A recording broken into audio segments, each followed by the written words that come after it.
நமஸ்காரம். நான் ஆஸ்ட்ரோ அமிர்தா பேசுகிறேன். நாம் இன்று பார்க்க போகும் ஆஸ்ட்ரோ டிப் எதை பற்றி என்றால், சந்திரனோட கிரக சம்பந்தமான ஒரு விவரத்தை பார்க்க போகிறோம்.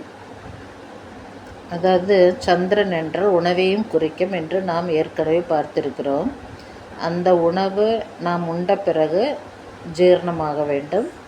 அப்படி ஆனால்தான் நம்மால் நல்லபடியாக உடலோடும் உயிரோடும் இயங்க முடியும். அப்படி ஜீரணமாகவில்லை என்றால் நமக்கு ஒரு விதமான அசௌகரியம் உடலிலும் உணர்விலும் உண்டாகும். எனவே இந்த சந்திர கிரகம் சரியில்லை என்றால், நம்முடைய ஜாதகத்தில் சந்திர கிரகம் சரியாக இடம்பெறவில்லை என்றால், அல்லது நல்ல நிலையில் சந்திர கிரகம் நமது ஜாதகத்தில் இல்லை என்றால் ஜீரண கோளாறு ஏற்படுவதற்கான வாய்ப்புகளும் உண்டு. அதே சமயத்தில் சந்திரனும் கேதுவும் ஒன்றாக இணைந்தாலும், சந்திரனும் ராகுவும் ஒன்றாக இணைந்தாலும், சந்திரனும் சனியும் ஒன்றாக இணைந்தாலும், அந்த நிலையில் பார்த்தாலும் அஜீரண கோளாறு ஏற்படுவதற்கான நிறைய காரணங்கள் இருக்கின்றன. ஆனாலும் இந்த சந்திர கிரகம் சம்பந்தப்பட்ட தெய்வம் என்று பார்த்தால் ஸ்ரீ கிருஷ்ண பகவான் என்றே சொல்லலாம். எனவே ஸ்ரீ கிருஷ்ண பகவானை நாம் ஆராதனை செய்ய நிச்சயம் அத்தனை கிரகங்களையும் அவரால் நல்ல விதத்தில் இயக்க முடியும். நம் உடம்பில் உள்ள அத்தனை கிரகங்களையும் நல்ல விதத்தில் இயக்க முடியும்.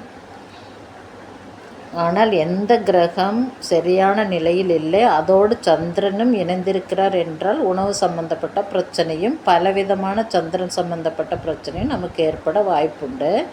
இன்று நாம் பார்க்க இருப்பது ஜீரண சம்பந்தமான விஷயத்தை பற்றித்தான். அந்த ஜீரணத்திற்கு முக்கியமாக இருக்கும் ஒரு காரணமான ஒரு பொருள் இருக்கிறது என்றால் அது உணவு தான். அந்த உணவு சந்திரனோடு சம்பந்தப்பட்டது.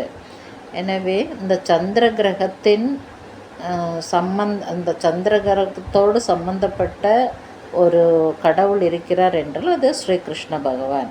எனவே கிருஷ்ண பகவானை நாம் தினந்தோறும் வழிபடும் பொழுது நமக்கு அதாவது ஜீரண கோளாறோ உடல் கோளாறோ உள்ள கோளாறோ இருப்பதை நீக்கிவிடுவார். மேலும் சாப்பிடும் முன் இந்த கிருஷ்ண பகவானின் இன்னொரு நாமமான கோவிந்தா கோவிந்தா என 7 முறை சொல்ல வேண்டும் என்பது ஒரு விதி உண்டு.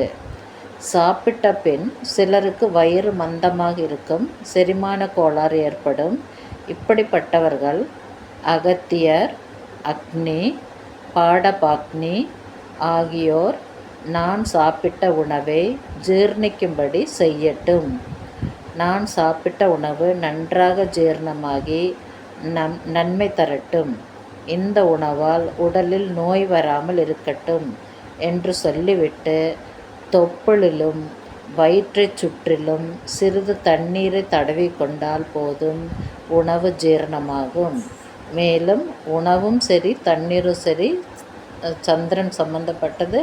இந்த சந்திர கிரகத்தின் அடிப்படை தெய்வம் என்று பார்த்தால் ஸ்ரீ கிருஷ்ண பகவானை நாம் கூறலாம். எனவே கிருஷ்ண பகவானின் இன்னொரு பெயரான கோவிந்தா கோவிந்தா என்று சொல்லி 3 முறை சொல்லி நீங்கள் அல்லது 7 முறை சொல்லி நீங்கள் உணவு எடுத்துக்கொள்ளும் பொழுது நிச்சயம் நீங்கள் உண்ட உணவு ஜீரணமடையும். உடலும் உள்ளமும் நன்றாகவும் சுறுசுறுப்பாக இருக்கும்.